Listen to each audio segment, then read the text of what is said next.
مفتی صاحب سوال یہ کرنا تھا کہ یہ بڑا ہاٹ ایشو ہے کہ بائیکاٹ کے حوالے سے سوال کرنا تھا مجھے کہ بائیکاٹ اگر کسی چیز کا کرنا ہو یا مخصوص پروڈکٹس کا کرنا ہو یا مخصوص کمپنیز کے پروڈکٹس کا کرنا ہو تو ان کی حدود کا تعین کیسے کیا جائے؟ کیونکہ بعض چیزوں کو ہم چھوڑ رہے ہیں، بعض کو نہیں چھوڑ رہے. لوگ کہتے ہیں اچھا تم نے یہ چھوڑ دی تو یہ کیوں نہیں چھوڑ رہے، یہ بھی تو فلاں کی ہے، یہ بھی تو فلاں کمپنی یا فلاں ملک کی ہے. ایک بات تو یہ کی جاتی ہے. اور دوسری یہ کی جاتی ہے کہ بھائی بائیکاٹ آپ کر رہے ہیں تو اس سے بھی کسی نہ کسی طریقے سے مسلمانوں کو ہی نقصان ہو رہا ہے، کیونکہ یہاں تو بیچنے والے مسلمان ہی ہیں یا ان کے جو منتظم ہیں یا جو فرنچائز جن کے پاس ہے. ڈائریکٹلی کمپنی کو اس طرح لاس نہیں ہو رہا یا جن کو آپ نقصان دینا چاہ رہے ہیں ان کو نہیں ہو رہا. تو یہ بائیکاٹ کے حوالے سے ایک کیا ہونا چاہیے ذہن میں معاملہ کہ جس سے کما حق کو فائدہ ہو سکے، یا بائیکاٹ کی طرف جائیں یا نہ جائیں یہ فیصلہ کر سکیں؟ دیکھیے، بائیکاٹ کی طرف جانا تو چاہیے، صحیح، ٹھیک ہے نا. بائیکاٹ کی طرف جانے کی بہت ساری حکمتیں ہیں، اور لیکن جو بائیکاٹ کا طریقہ کار پراپر ہے نا، اس طریقہ کار کو اختیار کر کے وہاں جانا چاہیے. صحیح. اگر آپ صرف پروڈکٹس کا بائیکاٹ کریں 2 سال 3 سال یا کچھ مہینے، اور پھر اس کے بعد بڑھ چڑھ کر جو ہے نا وہ آپ مزید بعد میں خریداری کریں بائیکاٹ ختم کر کے جیسے ہی معاملہ ٹھنڈا ہو، تو پھر یہ بائیکاٹ کا پراپر طریقہ کار نہیں ہے.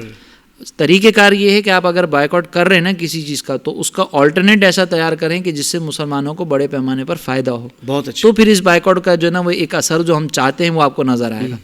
ورنہ اگر آپ یہ صرف رسمی طور پر کریں گے کہ چند دن بائیکاٹ کیا، چند دن آپ نے کسی کو نقصان پہنچایا، اور پھر بعد میں خریداری اتنی بڑھ چڑھ کر کی کہ جو نقصان تھا نا وہ پورا ہو گیا، تو پھر اس بائیکاٹ کا تو رسمی طور پر کوئی فائدہ ہی نہیں ہے. یعنی مفتی صاحب اس بائیکاٹ سے تو نہیں روک رہے، وہ کہہ رہے ہیں بھائی آگے بھی پکے ہو جاؤ کہ اس بائیکاٹ کو برقرار رکھنا ہے تاکہ مستقل جو بائیکاٹ ہوگا وہی فائدہ دے گا. بالکل. اور برقرار بھی ایسے رکھنا ہے کہ اپنی پروڈکٹس بھی تیار ہوں، اپنی مسلمانوں کی بھی تو پروڈکٹس تیار ہونی چاہیے.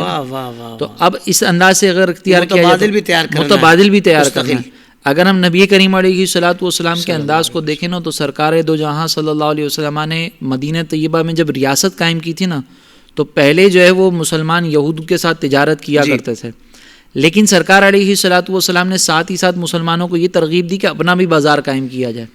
جب اپنا بازار قائم ہوا نا، تو سرکار علیہ السلام نے پھر اپنے بازار سے خرید و فروخت کرنے کے بارے میں ترغیب ارشاد فرمائی، جس کا نتیجہ یہ نکلا کہ مسلمانوں کو فائدہ پہنچا اور یہود کو نقصان پہنچا.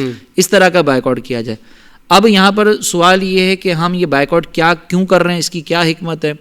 اس کی ایک حکمت تو یہ ہے کہ ہم جا کر میدان جنگ میں اگر لڑ نہیں سکتے، جہاد نہیں کر سکتے وہاں پر جا کر، تو ایٹ لیسٹ برائی کو کم از کم اپنے دل میں برا جاننے کے ساتھ ساتھ اظہار تو کریں نا کہ ہمیں برا لگا ہے، ہمارے مسلمان بھائیوں کو تکلیف ہوئی ہے. اندر کی جو غیرت ہے نا، اگر آپ بائیکاٹ بھی نہیں کریں گے، بالکل نارمل لائف گزاریں گے، دل کے اندر تکلیف بھی محسوس نہیں کریں گے، تو یہ اندر کی غیرت آہستہ آہستہ ختم ہو جائے گی. اور کفار یہی کرنا چاہ رہے ہیں کہ مسلمانوں کو تھوڑا تھوڑا ٹیسٹ کرتے ہیں، ٹیسٹ کرنے کے بعد یہ چیک کرتے ہیں کہ غیرت باقی ہے.